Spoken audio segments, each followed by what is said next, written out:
बिहार समेत देश भर में आज भारत बंद का असर दिखने लगा है। देश भर के 10 केंद्रीय ट्रेड यूनियनों और किसान संगठनों के संयुक्त मंच ने आज भारत बंद बुलाया।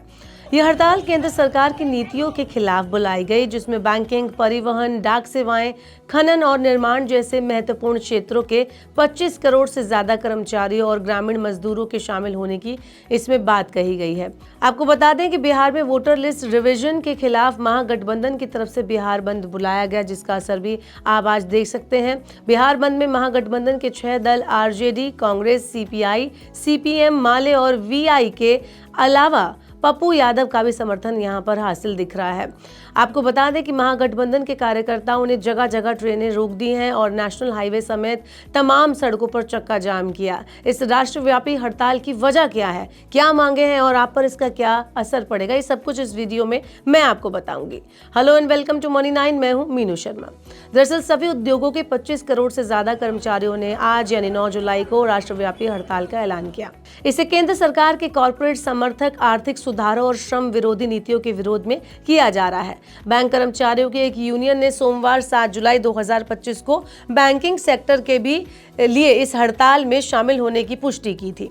बता दें कि केंद्र सरकार की कॉर्पोरेट समर्थक आर्थिक सुधारों और श्रम विरोधी नीतियों के विरोध में सभी उद्योगों के करीब 25 करोड़ से ज्यादा श्रमिक इस हड़ताल का हिस्सा बने हैं। इसमें बैंकिंग और अन्य फाइनेंशियल सेक्टर के अलावा डाक, परिवहन, कारखाने, कोल माइनिंग, हाईवे और कंस्ट्रक्शन आदि की ट्रेड यूनियंस भी शामिल हुई हैं। आज भारत बंद के दौरान कई राज्यों में विरोध प्रदर्शन हो रहे हैं। इस बीच ओडिशा के खोर्धा जिले में एक बड़ी मांग भी सामने आई है। CITU यानी कि centre of Indian trade unions के खोर्धा जिला अध्यक्ष सुरेश राउतरे ने ANI से बातचीत करते हुए कहा कि मोदी सरकार सिर्फ अडानी और अंबानी का साथ दे रही है, लेकिन मजदूरों का नहीं दे रही है। हमारी मांग है कि मजदूरों को कम से कम 9,000 रुपए महीने की पेंशन दी जाए। तो इस तरह से भारत बंद के साथ साथ लगातार अलग अलग बयानबाजी भी सामने आ रही है, अलग अलग मांगे भी सामने आ रही हैं। अगर बात करें कि भारत बंद को किन किन ट्रेड यूनियनों का समर्थन है, तो इसमें Indian national trade union Congress यानी कि INTUC, all India trade union Congress यानी AITUC, हिंद मजदूर सभा HMS, centre of Indian trade unions CITU, all India United trade union centre AIUTUC, trade union coordination centre TUCC, self employed women's association यानी कि सेवा, all India central council of trade unions यानी AICCTU, labour progressive federation LFS, United trade union Congress यानी UTUC, इन सभी संगठनों का इस भारत बंद को समर्थन मिला हुआ है। आप जरा जानते हैं कि इस भारत बंद में, इस हड़ताल में क्या वजहें सामने आई हैं जिसकी वजह से हुआ है, इसके पीछे की असल वजह क्या है। तो ट्रेड यूनियनों का दावा है कि उनकी चिंताओं को लगातार नजरअंदाज किया गया। उन्होंने पिछले साल श्रम मंत्री मनसुख मंडाविया को 17 सूत्रीय मांगों का एक चार्ट सौंपा था, लेकिन उनका कहना है कि इस पर कोई भी गंभीर प्रतिक्रिया नहीं हुई। यूनियन फोरम ने कहा कि सरकार ने देश की कल्याणकारी राज्य की स्थिति को त्याग दिया है। ये विदेशी और भारतीय कंपनियों के हित में काम कर रही हैं। ये उन नीतियों से स्पष्ट है जिनका सख्ती से पालन किया जा रहा है। चलिए थोड़ा और डिटेल में जानते हैं कि डिमांड्स क्या क्या हैं।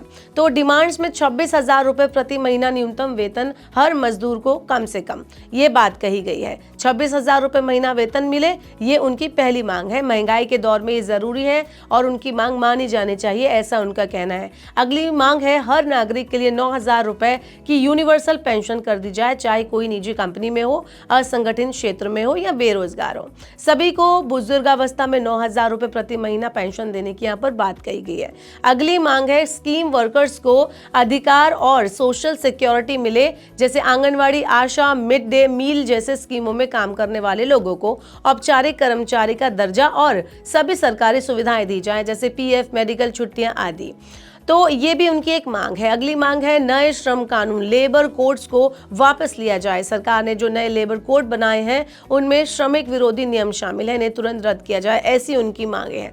बहरहाल मांगे कई सारी हैं और अभी एक के बाद एक प्रतिक्रिया सामने आ रही है। इस भारत बंद में अलग अलग पार्टियों के नेता भी शामिल हो रहे हैं, केंद्र सरकार से डिमांड कर रहे हैं, उनकी मांगे मांगने की बात हो रही है और शाम तक हो सकता है कि और ज्यादा बयानबाजी सामने आपको देखने को मिले।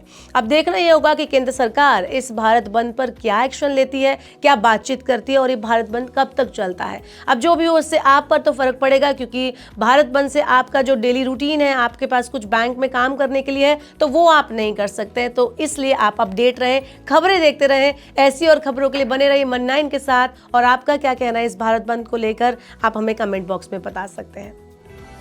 इस सिप से तो नींद टूटती है, लेकिन केवल जागना नहीं, आगे भी तो बढ़ना है। उसके लिए चाहिए एक और सिप।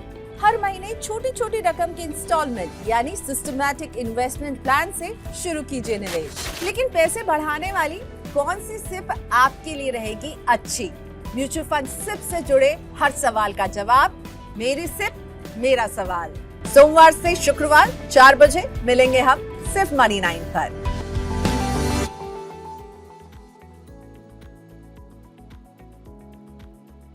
मनी9 लाया है मेंबरशिप प्रोग्राम मनी9 प्राइम। अब आपके दिमाग में कई सारे सवाल होंगे, मसलन आखिर क्या है ये मनी9 प्राइम, आपके लिए यानी दर्शकों के लिए इसके क्या फायदे हैं, और एक बड़ा सवाल ये कि मनी9 प्राइम से आखिर जुड़ना कैसे है। तो इसकी पूरी जानकारी हम आपको देने जा रहे हैं। मनी9 प्राइम में 3 प्लान होंगे, इकोनॉमी, स्टैंडर्ड और वीआईपी। तो फटाफट ज्वाइन कीजिए YouTube पर मनी9 प्राइम। ज्वाइन करने के लिए मनी9 के YouTube पेज पर जाइए, होम पेज पर मिलेगा ज्वाइन बटन, इसे क्लिक करें, अपनी पसंद का प्लान चुनें और बस हो गया, अब आप रहेंगे सबसे आगे।